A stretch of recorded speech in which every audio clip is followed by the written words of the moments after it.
Good morning leaders আজি আপোনালোকৰ লগত এনেকুৱা এটা বিষয়বস্তু লৈ পেলাই আলোচনা কৰিম যিটো আপোনালোকে জানি পেলাই নথৈ আনন্দিত হ'ব।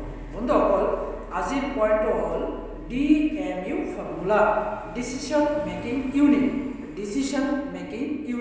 One second, decision making unit. So' আমি যেতিয়া ডাইৰেক্ট চেলিঙত আছোঁ, এই ডাইৰেক্ট চেলিঙত এই পইণ্টটোৱে মষ্ট ইম্পৰ্টেণ্ট ফেক্টৰ বিয়াৰ কৰে।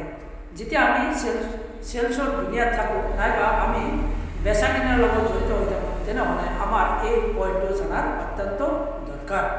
এই ডিচিশ্যন মেকিঙত এটা ৰোল প্লে কৰে আৰু এই ডিচিশ্যন মেকিঙত কিমানটা ইউনিট আছে নাইবা কি কি ফেক্টৰ জড়িত হৈ থাকে আৰু তাৰ প্ৰভাৱ কেনেকৈ পৰিব আৰু ইয়াতে আমি কাক কাক মেনেজ কৰিব লাগিব, এই কথাখিনি আমি জনাটো অত্যন্ত দৰকাৰী। বন্ধুসকল, আমি এই DMU মেপিং কৰাও জানিব লাগিব আৰু হোৱাট ইজ কল্ড DMU, এই DMU কাক কয় সেইটো আমি জানিব লাগিব। ডিচিশ্যন মেকিং ইউনিট কাক কয় নাইবা কাক বোলে? এটা বস্তু কিনা বেচা কৰোঁতে যিখিনি মানুহৰ প্ৰভাৱ জড়িত হৈ থাকে, এই গোটেইখিনিক একেলগে কি বুলি কোৱা হয়? Decision making unit. এতিয়া বন্ধুসকল, এটা এক্সাম্পলৰ মাধ্যমেৰে এই কথাটো আমি অনুধাৱন কৰিবলৈ চেষ্টা কৰিম। যিহেতু আমি ডাইৰেক্ট চেলিঙত আছোঁ আৰু ইয়াতে বাই এণ্ড চেলৰ লগত জড়িত হৈ আছোঁ। বাই এণ্ড চেলত আমি এই কথাখিনি যেতিয়া আমি আয়ত্তধীন কৰিম নাইবা আমি যেতিয়া বুজি পাম, তেতিয়াই আমাৰ কি হ'ব? চেল হ'ব, আৰু চেল হ'লে আপোনাৰ ইনকাম জেনেৰেট হ'ব। চ' বন্ধুসকল, এটা এক্সাম্পলৰ জৰিয়তে এই কথাখিনি অনুধাৱন নাইবা আয়ত্ত কৰাৰ কাৰণে চেষ্টা কৰিম। নাম্বাৰ 1, প্ৰথম ব্যক্তিজন থাকিব ডিচিশ্যন মেকিঙত, এজন থাকে ইনিচিয়েটৰ। ইনিচিয়েটৰে প্ৰথমে মানে তেখেতে কি লয়, এটা গ্ৰেট ৰোল প্লে কৰে। তাৰপিছত থাকিব ইনফ্লুৱেঞ্চাৰ, তাৰপিছত থাকিব ডিচাইডাৰ, তাৰপিছত থাকিব বায়াৰ্ছ, তাৰপিছত থাকিব ইউজাৰ, ইয়াৰ পিছত থাকিব গেট কিপাৰ। চ' বন্ধুসকল, এটা উদাহৰণ যদি লওঁ তেনেহ'লে এই কথাখিনি জলজল পটপটকৈ আমাৰ সন্মুখত ধৰা পৰিব আৰু তেতিয়া আমি বুজি পোৱাত আমাৰ কি হ'ব? সহজ হ'ব। চ' এতিয়া কথা হ'ল যে উদাহৰণটো আমি কেনেকুৱা ধৰণৰ ল'ম? According to our business, according to our আমি যিটো ফিল্ডত আছোঁ তেনেকুৱা ধৰণৰ এটা উদাহৰণ লওঁ। চ' ধৰি ল'লোঁ যে এটা ল'ৰাই ফোন এটা কিনিছে। সেই ফোনটো কোনোবা আপোনাৰ ঘৰত নাই, মোৰ ঘৰৰ ল'ৰা এটাই দেখি আহিলে। দেখি অহাৰ পিছত যিজন ব্যক্তিয়ে দেখালে, সেই দেখুওৱা ব্যক্তিজনৰ নাম হ'ব কি? ইনিচিয়েটৰ। তেখেতে প্ৰথম অৱস্থাত ইনিচিয়েট ল'লে। তাৰপিছত ইনফ্লুৱেঞ্চাৰ, কোনে সেই ফোনটো কোনে প্ৰভাৱ বিস্তাৰ কৰিলে? ল'ৰাটোৱে বেলেগৰ ঘৰত গৈ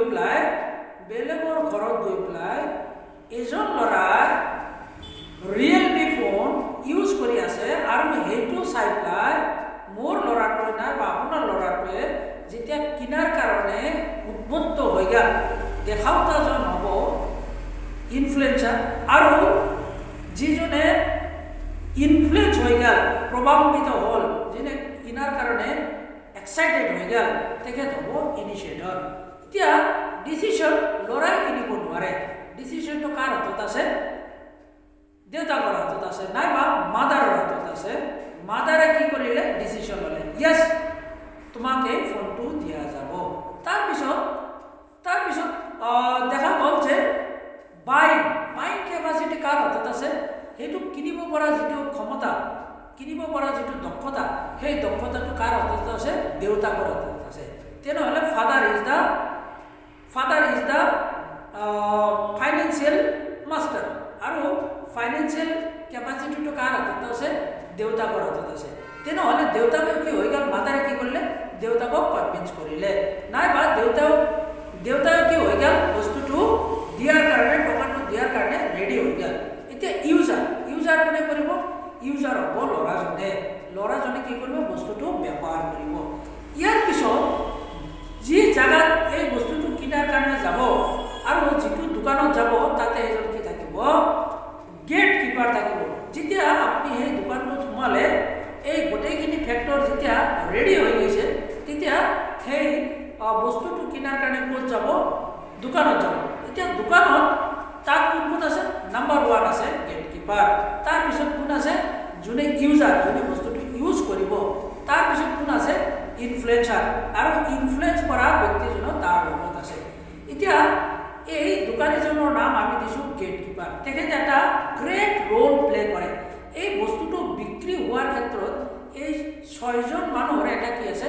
গ্ৰেট অৱদান আছে। তাৰ ভিতৰত 2জন ব্যক্তিৰ অৱদান অত্যন্ত গুৰুত্বপূৰ্ণ। সেই 2জন ব্যক্তি হ'ল নাম্বাৰ 1 গ্ৰেট ৰোল প্লে কৰা ব্যক্তিজনৰ নাম হ'ব ইনফ্লুৱেঞ্চাৰ।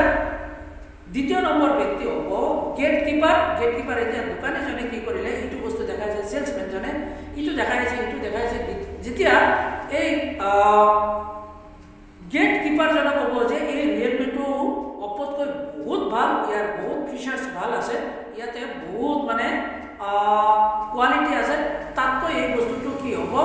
বহুত জব্দ হ'ব আৰু বহুত কি কমফৰ্টেবল হ'ব।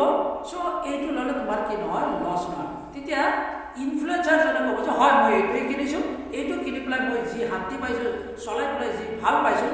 তেনেহ'লে ইনফ্লুৱেঞ্চাৰ আৰু গেটকিপাৰৰ ৰোলটো হ'ব বিক্ৰীৰ ক্ষেত্ৰত অত্যন্ত প্ৰভাৱ পেলোৱা দুটা। এই কনচেপ্টটো বুজাৰ কাৰণে এই 2জন ব্যক্তিৰ ৰোল অত্যন্ত আমি লেখত ল'বলগীয়া। চ' বন্ধুসকল, যিহেতু we are in the direct sell, আৰু ডাইৰেক্ট চেলিঙত যেতিয়া আমি কাউন্সেলিং কৰোঁ, কাউন্সেলিং কৰাৰ পিছত আমি কাৰ লগত মানে কাৰ হাতত ডিচিশ্যন মেকিং পাৱাৰ আছে আৰু কোন কোন মানে এজেণ্টে কাম কৰিব পাৰে, কোনটো কোনটো ইউনিটে কাম কৰিব পাৰে, এই গোটেইকেইটা ইউনিট আমি কি কৰিব লাগিব? চেকিং কৰিব লাগিব, লৰাই দিব পৰা হ'ব লাগিব। এটাক মেনেজ কৰিছোঁ, আনটোক মেনেজ কৰিব পৰা, এটা আনটো মেনেজ হৈছে, তৃতীয় নম্বৰটো মেনেজ হোৱা নাই, then sales will not be close. কেতিয়াও চেলছ ক্ল'জ হ'ব নোৱাৰে। চ' বন্ধুসকল, আপোনালোকে আৰু আমি যাতে marketing system, what is call marketing system, আৰু মাৰ্কেটিঙৰ তাৰ ফাণ্ডামেণ্টেল বস্তুখিনি যেতিয়া আমি বুজি পাম, how to sell and how to sales close কেনেকৈ হ'ব, এই বস্তুটো যদি আমি बुझी ना पाओ तेनहले हमें बिजनेस की दुनिया में कच्चा खिलाड़ी रह जाएंगे।